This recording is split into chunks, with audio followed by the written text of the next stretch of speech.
आज का जो हम लोगों का टॉपिक है 12th क्लास में, एक नए टॉपिक के साथ हम लोग शुरुआत करेंगे आज, क्योंकि जो जनसंख्या वृद्धि से संबंधित संकल्पनाएं थे वो कंप्लीट हो चुके हैं। तो इस चैप्टर में हम लोग नए टॉपिक में हैं और नया टॉपिक शायद जनसंख्या परिवर्तन के घटक है ना। तो अगला जो टॉपिक है हमारा वो है जनसंख्या परिवर्तन के घटक। अभी हम लोग इससे पीछे बात किए थे जनसंख्या परिवर्तन का, और जनसंख्या परिवर्तन से संबंधित बहुत सारी संकल्पनाएं थी। जनसंख्या की वृद्धि, जनसंख्या की वृद्धि दर, प्राकृतिक जनसंख्या वृद्धि, वास्तविक जनसंख्या वृद्धि, धनात्मक जनसंख्या वृद्धि और ऋणात्मक जनसंख्या वृद्धि। अब वो चीज तो है, लेकिन वो अगर परिवर्तन हो रहा है तो वो उनके पीछे कौन कौन से घटक जिम्मेदार हैं, उन घटकों को हम लोग देखेंगे। ठीक है, तो जनसंख्या परिवर्तन के मुख्यतः तीन घटक हैं, और वो तीन घटक कौन कौन से हैं देख लेते हैं हम लोग। 3 एलिमेंट्स से 3 घटक हैं। ठीक है, पहला हो गया आपका जन्म, दूसरा मृत्यु, और तीसरा हो गया प्रवास। मैंने पहले ही बोला था कि जन्म और मृत्यु तो इस प्रकार हम लोग देख रहे हैं कि जनसंख्या परिवर्तन के जो घटक हैं वो 3 घटक हैं। पहला जन्म, दूसरा मृत्यु और तीसरा प्रवास। ये दोनों जो घटक हैं, ये दोनों कैसे घटक हैं? प्राकृतिक घटक है, नेचुरल एलिमेंट्स है, इसको हम लोग लिखेंगे प्राकृतिक घटक। ठीक है, जिस पर इंसान या मानव का एक्टिविटीज इफेक्टिव नहीं होता है। हालांकि वर्तमान में प्रौद्योगिकी की सहायता से इन पे भी कंट्रोल किया जा रहा है। अगला है आपका प्रवास, और ये है आपका कृत्रिम है, मानव निर्मित है। ये इसको बोलेंगे मानव निर्मित, यानी कि कृत्रिम है। ये मानव द्वारा इसको कम किया जा सकता है, अधिक किया जा सकता है, ये सारी चीजें हैं। ठीक है, तो ये क्या हो गया?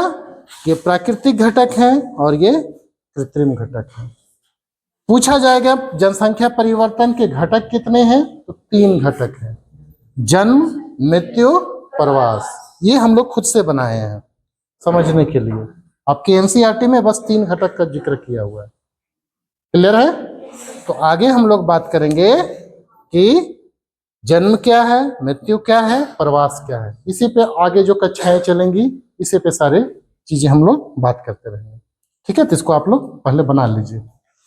तो चलिए एक एक करके हम लोग देखते हैं जनसंख्या परिवर्तन से संबंधित जितने घटक हैं 3, उन तीनों घटकों को। तो पहला है जन्म या फिर अशोधित जन्म दर। इसको अगर हम टेक्निकल वर्ड में बोलेंगे तो पूरा क्या कहलाएगा? अशोधित जन्म दर। अशोधित जन्म दर को हम लोग परिभाषित करते समय चीजों को समझते हैं। तो अशोधित जन्म दर जनसंख्या परिवर्तन का एक घटक है, या एक महत्वपूर्ण घटक है, उसको जोड़ सकते हैं।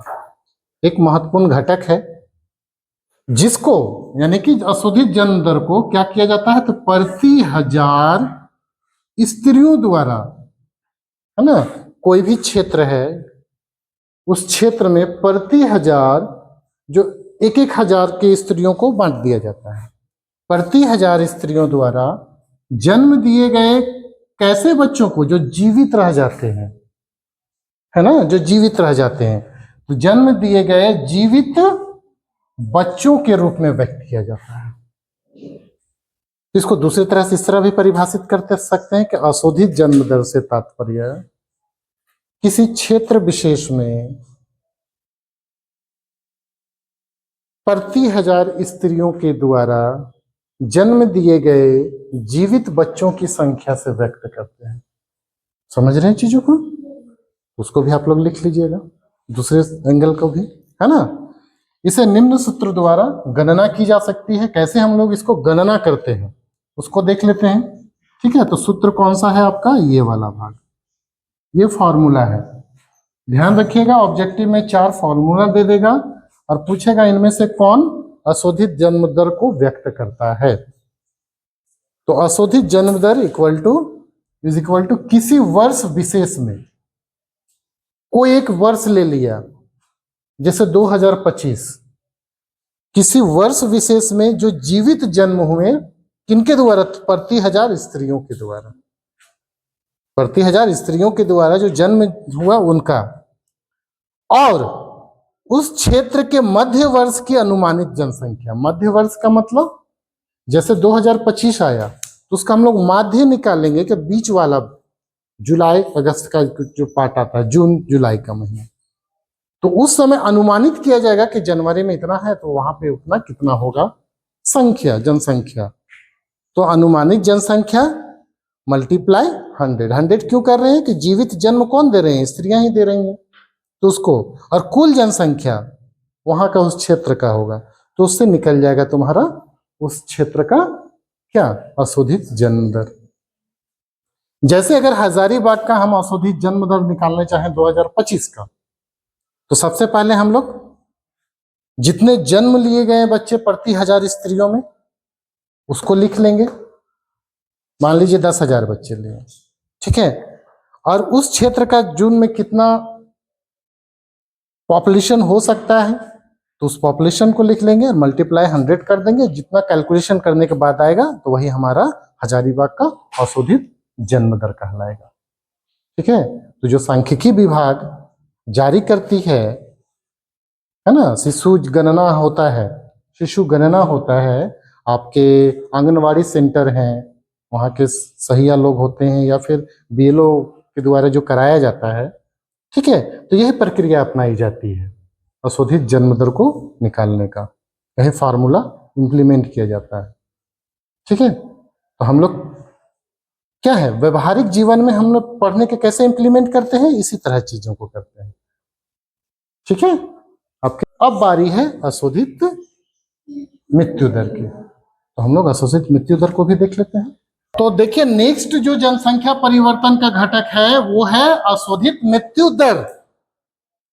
अशोधित मृत्यु दर जनसंख्या परिवर्तन का एक ऐसा घटक है जिसको किसी क्षेत्र विशेष में किसी भी वर्ष के दौरान, कोई भी वर्ष, तो जो करंट चल रहा है उसी को देखते हैं, प्रति 1000 जनसंख्या में, ध्यान दीजिएगा, अशोधित जन्म दर में था प्रति 1000 जन्म दिए गए स्त्रियों के द्वारा जीवित बच्चों को था, लेकिन यहां पे है प्रति 1000 जनसंख्या के पीछे मृतकों की संख्या के रूप में अभिव्यक्त किया जाता है।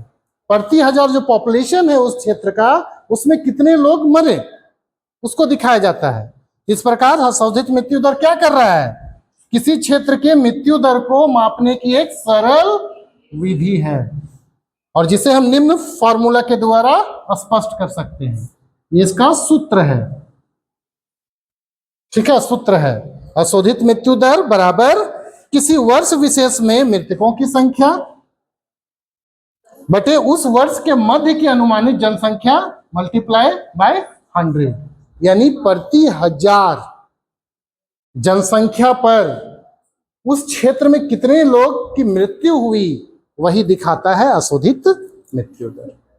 ठीक है, नेक्स्ट क्लास, तो जनसंख्या परिवर्तन के 2 घटक हम लोग कर लिए। अब एक घटक बचा है प्रवास, वो लंबा क्लास चलेगा जिसको हम लोग कल से करेंगे।